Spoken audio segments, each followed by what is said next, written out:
Alright then, don't judge me too harshly, but this was a battery pack that I dodged up, put together, and put a T-plug or Dean's connector on, and connected to a 18 volt Milwaukee battery. Now, it was done in a hurry just to use up a bunch of laptop cells I had, and to see well, what kind of capacity battery I could make. And I've probably had it for about 2 or 3 months now.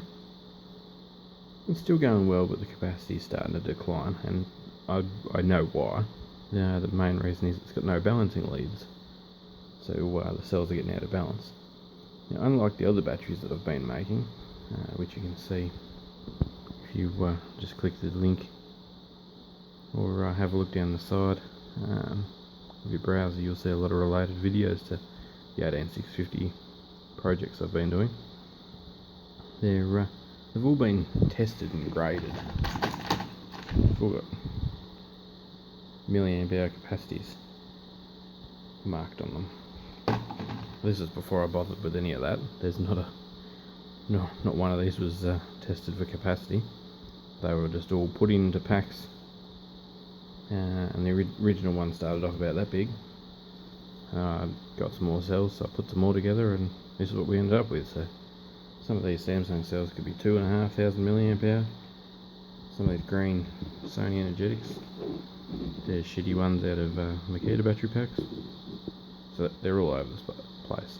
But this was 15.6 amp hours at 5S, so at 18 volts. Nominal charge to 21, and yeah, so I'll pull this apart a bit more so we can have a bit more of a look at it. But what I've decided to do is pull it all apart again, regrade all the cells and build something else out of the cells. Go through, test them, grade them, put them all together, because this might be 15 amp hour. It's 4, 8, 12,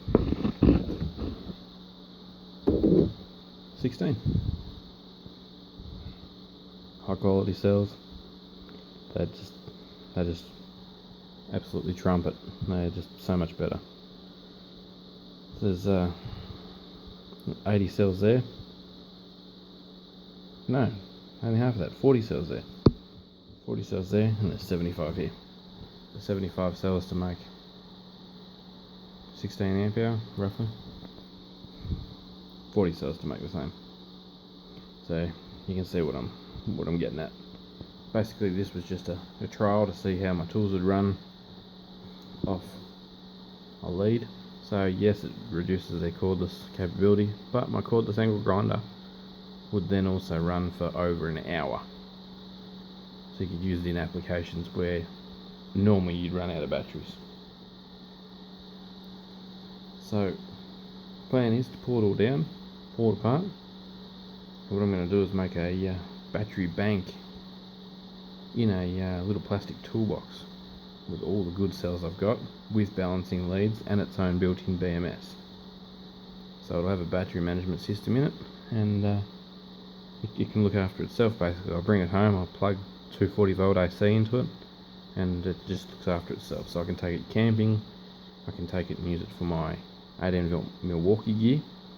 I've also got an 18 to 12 volt step down transformer out of a DeWalt vacuum cleaner, which I will probably put into the power box and then make up an adapter to run 12 volt Milwaukee tools, because I've got a bunch of them, heated jackets and things like that. So that's the plan. Like, I've got 3 5 amp batteries, 3 4 amp batteries, and a couple of 3 amp batteries for my Milwaukee tools I use daily. And well, this big sucker is going to become redundant, because in about 2 months time my local supplier should have the 9 amp high demand Milwaukee battery, and I'll probably buy one of those straight up as soon as I can get hold of one. So I'll pull this apart a bit more and we'll come back to it. Alright, now I didn't break any of these connections while I was undoing it, so I can understand why the pack had lost some capacity. This row here, you lost a connection between this one and this one. There's another lost connection, and another one.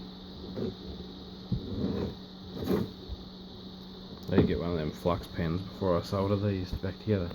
In saying that, this has knocked around my work van for like 3 months. I practically use it every day. But as you can see, we've got an interesting bunch of different cells in this beast of a thing. Some nice Samsungs. 22H ICRs. Some Sony energetics. Guarantee they would have been out of Milwaukee batteries. Some blue Samsungs in the guts, that one. That one's fairly plain, really. Some LG batteries. Some 20C Samsungs. Some Sony energetics on the outside. But yeah, these baby blue ones are normally 1.5 to 1.8 amp hour. These are normally 2s. Aha, see? These light purple ones are normally fairly high quality too. LGs in this pack. Not sure what the red ones are. Oh, that one's got a rating on it. Wow, I measured one. 1350. Crap. Some more of the purpley coloured ones, and some more Samsungs. So majority of these pink ones are Samsung too, I believe. Come on, where's the writing?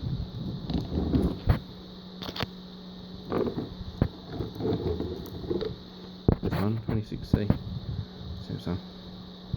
So out of the 75 cells, there's probably 60 Samsungs, 55 Samsungs, something like that.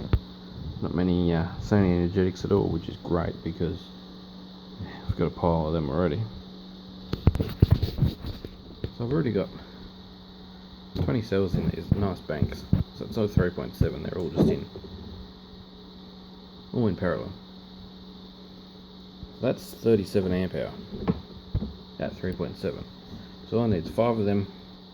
Get them in a toolbox. I've got almost 40 amps at 18 volts out of 120 cells. Yeah, 520 is 120. Yep. 120 cells, and then all I've got to do is make sure the packs are equal, put balance leads on them, buy, I don't know, 5 amp BMS to charge them off straight off 240. And we can make ourselves a power supply. So yeah, as you can see, my second generation products are a lot tidier. These ones were just, let's see if it works. And well, it did. Well, it still does. It hadn't stopped working. I only pulled it apart for the sake of pulling it apart and seeing what was going on inside it. These red cells here, the lowest quality in the bunch, them and then the Sony energetics. These are crap. They come in all of Makita, sorry. Apologise for swearing. No, they come in the Makita M18 packs. This is one that I tried to repair for a customer. I got 2 fixed for him, but this one I tried to repair. I've added 2 cells at work. Make it tidy. Got those 2 cells in there. Still only reading 17 volts. Well, I put it on the charger, and the charger doesn't balance them. Well, if it did, it was doing a poor job of it. And it was making the cells quite hot, and these ones on the start of it, I charged it bare skeleton like this, these ones on the front were getting that hot I couldn't touch them, and these ones here were getting that hot I couldn't touch them. Put them all off, put the multimeter on them, 4.9 volts in these, like 3.6, 2.5 kind of thing all the way across. They just don't balance, so I had to manually balance it, and I still couldn't get it perfect to make me happy, and ended up giving up on it. But yeah, all the cells except for 2 of these in this thing now are still good and working, but they're still crap cells in comparison to this Milwaukee battery. Was a Milwaukee battery. Is 4 amp hour. It's new. It is brand new. The red link board failed. I got the whole brand new battery. Put that on the lab power supply just to charge it. Straight up to 21 volts. Not an issue. Works perfect. It's like, you're not going to see that many Milwaukee ones under warranty, whereas I've pulled apart over 40 Makita batteries with the Sony Energetics in it. I've actually got a coffee tin full of duds. I'll go grab it, hang on. There you go, I wasn't stirring you up. It's the entire coffee tin full. So all of those cells are cells that have failed or are less than 1 volt that I'm going to come back to and maybe have a look at when I've run out of good cells to play with. But I've just freed up 75 good cells to play with. Those batteries to all pull apart.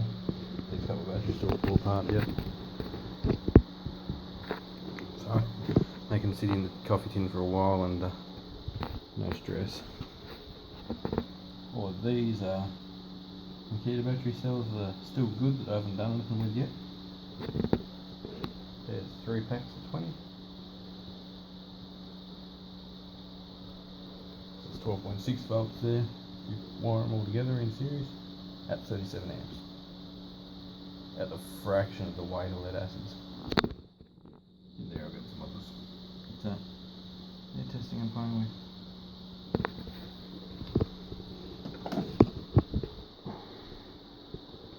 So all I did was bought a small 1.5 amp Milwaukee M18 red lithium cell and ran a lead out of it with a T connector on it.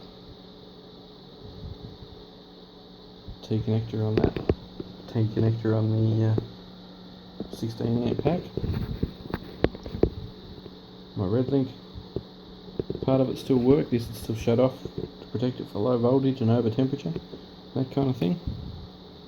The only thing that wasn't safe is those 2 terminals can touch on something steel and arc, but that's the only downfall in this design. Oh, and the pack looks a bit crap because where I soldered it I got a bit thick. Probably do it up on the terminals in the top next time, but like I can pull this lead out of this pack now and turn it just back into a normal pack again and use that, even though it's only 1.5 amp hour. Yeah, that's where it's at for these batteries. I'm going to go through, charge all of these individually. Well, probably pairs like that is, because it charges them up quicker, and then just charge them all individually. And I discharge here, and get them all graded. This box here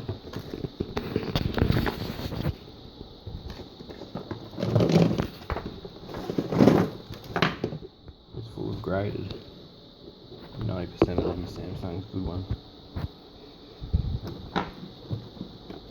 So I'm going to need a better cardboard box than that for the rest of these. But yeah, I just thought I'd make you the video where I'm at with all of them. Let's go through and snip all these connections, desolder all the batteries. It's not a big deal. And keep all the copper connectors between them. No doubt I'll use them again for something. And away we go from there. Once I've got that done, and a big pile of graded batteries, I'll make a video on how to grade them.